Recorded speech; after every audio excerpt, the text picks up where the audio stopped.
हाँ, नमस्कार बच्चों। मैं सत्येंद्र तिवारी आपको कक्षा 10 सीबीएसई बोर्ड में क्षितिज का गद्य खंड पाठ 2 बाल गोविंद भगत पढ़ाने जा रहा हूँ। बाल गोविंद भगत को हम लोग जो हैं एक कहानी के माध्यम से जान सकते हैं। बेटा, उनका चरित्र बहुत अच्छा था। राम वृक्ष बेनीपुरी, जो कि बिहार में बेनीपुर गांव के थे, वो अपने बचपन के संस्मरण को लिखे हैं। ये वास्तव में एक संस्मरण है। इस संस्मरण में उन्होंने बाल गोविंद भगत जैसे एक ऐसे व्यक्तित्व का वर्णन किया है जो सन्यासी न होते हुए भी सन्यासी थे और सन्यासी की परिभाषा में पूरी तरह खरे उतरते थे, यद्यपि वे गृहस्थ जीवन बिताते थे। मैं एक कहानी का आकार देकर के आपको इस पाठ को समझा रहा हूं, जो बहुत अच्छी तरीके से आपके समझ में आ जाए। राम वृक्ष बेनीपुरी अपने बचपन के बारे में बताते हैं संस्मरण के रूप में कि उनके गांव में एक बाल गोविंद जी थे, जिन्हें लोग भगत जी कहा करते थे। इसलिए उन्होंने पाठ का नाम ही बाल गोविंद भगत रख दिया। बाल गोविंद भगत के जीवन चरित्र के बारे में उन्होंने दो चीजें बताई। पहली चीज तो यह है कि सामाजिक जो बुराइयां थी उसको दूर करने के प्रति बाल गोविंद भगत जी पूरी तरह से दृढ़ थे। दूसरा, वे कबीर दास जी के अनन्य भक्त थे। इसलिए कबीर दास जी के ही बताए अनुसार वे अपना जीवन चलाते थे। दोनों बातें इसमें, वही दोनों बातें आपको बताने चल रहे हैं। बाल गोविंद भगत लगभग 60 वर्ष के होंगे, मझले कद के, थोड़ी सी कबीर पंथी जैसी कनफटी टोपी लगाते थे, एक जाड़े के महीने में काली कमली ओढ़े रहते थे, थोड़े थोड़े पके बाल थे, चेहरा दमकता रहता था, छोटी सी दाढ़ी जो सफेद बालों की उनके ऊपर थी वो बहुत ही फफती थी। रामानंदी टीका लगाए रहते थे, एक तुलसी की एक कंठी गले में माला पहने रहते थे, और एक जो है धोती, वो धोती भी एक लंगोटी जैसी वे पहना करते थे। और उनकी दिनचर्या क्या है वो लेखक बताता है कि वे अपने नियम के बहुत पक्के थे, लोगों से खरी बात ही करते थे, कभी किसी से झगड़ा मोल नहीं लेते थे। यहां तक बताया गया है कि वो नियम कितने पक्के थे कि किसी दूसरे के खेत में शौच के लिए भी नहीं जाते थे, कि कोई जो है उनको टोक ना दे, कोई कुछ कह ना दे। बताते हैं हमारे लेखक महोदय कि बाल गोविंद भगत प्रतिदिन अपने खेतों में मेहनत से काम करते थे। उनकी पत्नी को तो लेखक ने नहीं देखा था, परंतु उनके एक पुत्र था। पुत्र थोड़ा सा मंदबुद्धि था और इसलिए पुत्र को वो और अधिक प्रेम करते थे।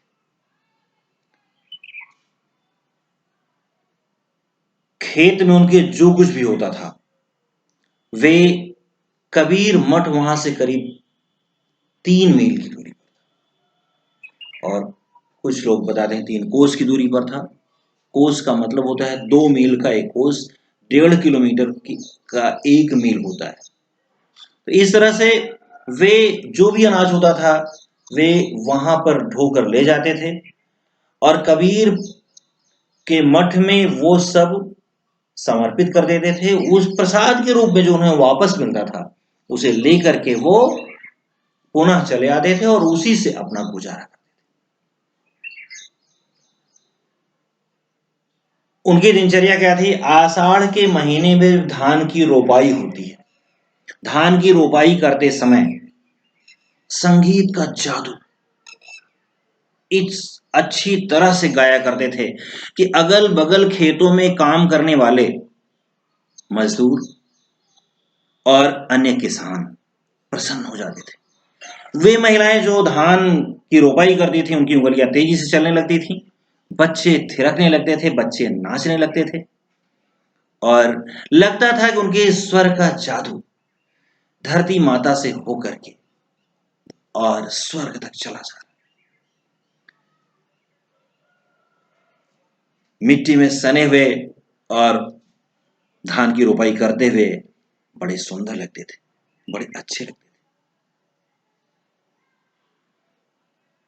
भादों के महीने में अधरतिया गाया करते थे। एक खजड़ी लिए और वे किसी से कुछ मांगते नहीं थे, खजड़ी लेकर के अपने घर में ही आषाढ़ के महीने में खेत में और भादों के महीने में अधरतिया कही जाती है 12 बजे रात के बाद। वे आधी रात को कबीरदास जी के भजन और गीत गाया करते। अधरतिया के बारे में बताया जाता है कि पहले बड़े बूढ़े लोग आधी रात में भादों के महीने में इसलिए जागा करते थे कि उसमें जो चोर लोग होते थे ना, वे सेंध यानी एक छेद सा बना करके पीछे कच्ची दीवारें होती थी लोगों के, और उससे वे अंदर आते थे और कुछ चुरा कर लेके चले जाते थे। और जो भादों की अधरतिया उस समय के वृद्ध जन गाया करते थे, और जिससे कि चोर लोग डरते थे कि अभी लोग जग रहे।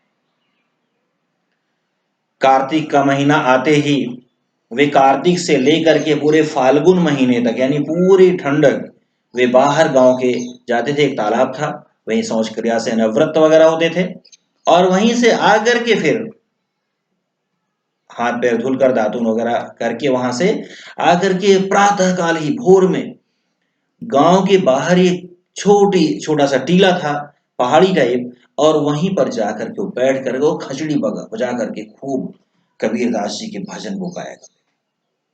जैसे काहेरी नलिनी तू कुम्हिलानी, काहेरी नलिनी तू कुम्हिलानी, तेरे ही नाल सरोवर पानी, काहेरी नलिनी तू कुम्हिलानी। और एक बार लेखक ने बताया, बच्चा ही था, लेखक बताया कि मैं जाकर वहां देखता हूँ, जाड़े का महीना था और वे सिर्फ वही लगोटी पहने और काली कमली वही अपने कंधे पर रखे और भजन गा रहे थे, खंजरी बजा रहे थे। उनके चेहरे पर पसीने की बूंदें थी। उस ठंडक के महीने में जो लोग निकलने की बाहर हिम्मत नहीं। इस तरह से जेठ के महीने में, गर्मी में, सायंकाल के समय अपने घर में एक आंगन में चबूतरा था, वहीं बैठ करके वे खंजड़ी बजाकर गीत गाया करते थे। उनके आसपास जो सुनने वाले थे उनको उनके पास आकर बैठ जाते थे, उनके भजन को सुना करते थे। और जब वे खंजड़ी बजा करके मग्न हो करके और नाचने लगते थे तो उनके साथ सभी जो भी सुनने वाले रहते थे वो भी मगन होकर नाचने लगते थे। इस तरह से बाल भगत जी का जीवन व्यतीत हो रहा था। इस बीच उन्होंने पुत्र का विवाह किया। जो पुत्र वधू आई, अब आप उनकी सामाजिकता के बारे में, अभी तक आपने उनके जीवन यापन के बारे में किस लिए उनको साधु कहा गया, अब उनके सामाजिक जो हमारी रूढ़वादियां थी उनके खिलाफ किस तरह से उन्होंने किया। पुत्रवधु के बारे में लेखक ने बताया कि पुत्रवधु बहुत ही अच्छी थी। आते ही उसने गृहस्थी संभाल ली और वो बालू भगत को पिता जैसे स्नेह देती थी और पिता की तरह उनकी सेवा करती थी। पति, यद्यपि उसको पता था कि पति जो है कम बुद्धि का है, परंतु पति की भी बड़ी सेवा करती थी, घर गृहस्थी खूब संभालती थी।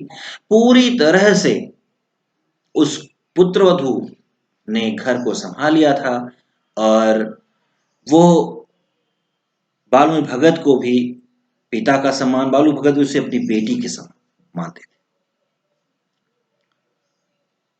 एक दिन की बात है, लेखक कहता है कि प्रातःकाल उठा और वो जा करके देखता है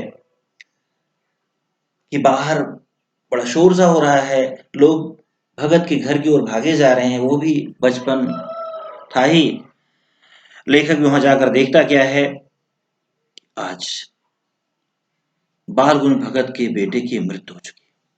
आंगन में एक चारपाई पर सफेद चादर बिछाकर और उसी पर अपने पुत्र को लिटाए हुए हैं और सफेद चादर से ढके हैं।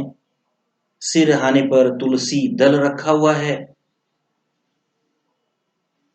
नीचे बैठकर खजड़ी बजाकर कबीरदास जी के भजन गाए जा रहे हैं। क्योंकि बच्चों, कबीरदास जी निर्गुण ब्रह्म के उपासक थे। वे मानते थे कि आत्मा, हमारे अंदर जो भी आत्मा है वो परमात्मा का अंश है, और जिस दिन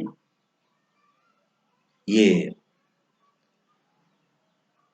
शरीर छोड़ करके आत्मा जाती है परमात्मा के पास, उस दिन वो प्रसन्न होती है, खुश होती है कि आज हम ईश्वर से मिलने जा रहे हैं। अर्थात आत्मा जो इतने वर्षों से बिछुड़ी हुई थी, आज वो परमात्मा से मिलने जा रही।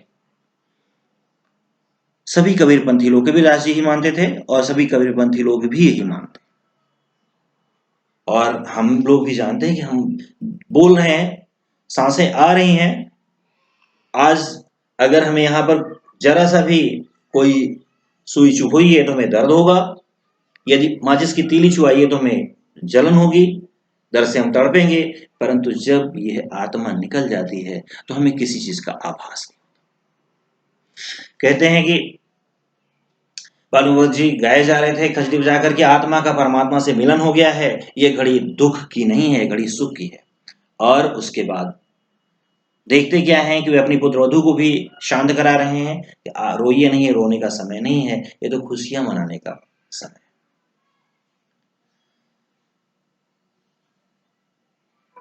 कहते हैं कि इसके बाद आज भी हमारे समाज में, और उस समय तो बहुत ज्यादा कठोर नियम था कि जो दाह संस्कार किया जाता है उसमें पुरुष वर्ग ही, आपने देखा होगा, प्रायः महसूस किया होगा बच्चों, प्रायः पुरुष वर्ग ही स्मशान घाट तक जाता है, महिला वर्ग नहीं जाता। परंतु उन्होंने अपनी पुत्रवधू से ही श्राद्ध कर्म करवाया। दाह संस्कार के लिए भी उन्होंने अपनी पुत्रवधू से ही पुत्र का दाह संस्कार करवाया। वे उस सामाजिक कुरीति को हटाना चाहते थे जहां महिलाओं को वो दर्जा नहीं दिया जाता जो पुरुषों को दिया जाता है। यही नहीं, जिसमें रामवृक्ष बेनीपुरी जी ने लिखा था उस समय, विधवा पुनर्विवाह ईश्वरचंद विद्यासागर, राजा राममोहन राय जैसे लोगों के प्रयास चल रहे थे, मुंशी प्रेमचंद, इन लोगों के प्रयास चल रहे थे। उस समय लोग विधवा पुनर्विवाह के खिलाफ थे। उस समय सामाजिक मान्यताएं नहीं थी उतनी, परंतु उन्होंने भी एक समाज सुधारक की तरह श्राद्ध कर्म के पश्चात अपनी पुत्रवधू के भाई को, उसके मायके वालों को बुलाकर उनसे ये कहा कि अब इसका विवाह जाकर कहीं और कर दीजिए। जबकि पुत्रवधू ने कहा, नहीं, हे पिताजी, आपकी सेवा कौन करेगा, बुढ़ापे में सेवा कौन करेगा, बीमार होने पर उनको पानी कौन देगा। परंतु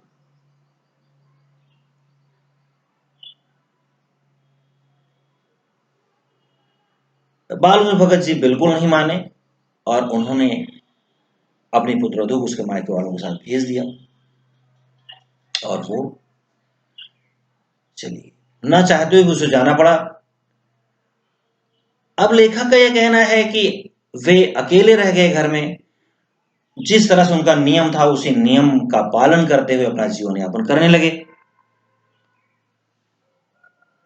उनका एक नियम और था कि प्रतिवर्ष माघ महीने में, जब बेटा जनवरी होती है, माघ के महीने में, जैसे प्रयागराज में कुंभ मेला आपने सुना होगा, प्रयागराज में गंगा माँ के किनारे जहां संगम तट है वहां पर लोग कल्पवास करने आते हैं। इस तरह से वे बेनीपुर गांव से, और जहां उनके घर से गंगा माँ थी, गंगा माँ लगभग जो है 30 कोस की दूरी पर। बालमूल भगत का एक नियम यह भी था कि माघ के महीने में वे गंगा नदी तक स्नान करने पैदल जाते थे और पैदल ही वापस आते थे, खजड़ी लिए रहते थे और भजन कीर्तन गाते जाते थे और गाते आते थे। रास्ते में कुछ भी नहीं खाते थे, गृहस्थ थे इसलिए किसी की भिक्षा भी नहीं ले सकते थे, किसी से भिक्षा भी स्वीकार नहीं कर सकते थे और किसी का अन्न भी नहीं खाते थे। इतनी दूर पैदल जाना, स्नान करना और पुनः वापस आना, यह धीरे धीरे बुढ़ापे में उनके लिए कष्ट साध्य होने लगा। परंतु उन्होंने अपना नियम नहीं तोड़ा, कोई भी नियम, जो लेखक ने बताया था, उन्होंने अपना कोई भी नियम नहीं तोड़ा था, अपने नियम का पालन करते हुए अपना कार्य करते थे। इस बार वे गंगा स्नान करने गए और गंगा स्नान से वापस आए तो थोड़े से अस्वस्थ। लेखक ने बताया कि एक दिन प्रातःकाल उठता है लेखक, तो देखता क्या है कि लोग बालमुनि भगत के घर की ओर चले जा रहे हैं। वो भी कौतूहलवश वहां जाता है, देखता क्या है बालमुनि भगत निर्जीव पड़े हुए हैं, उनकी आत्मा का परमात्मा से।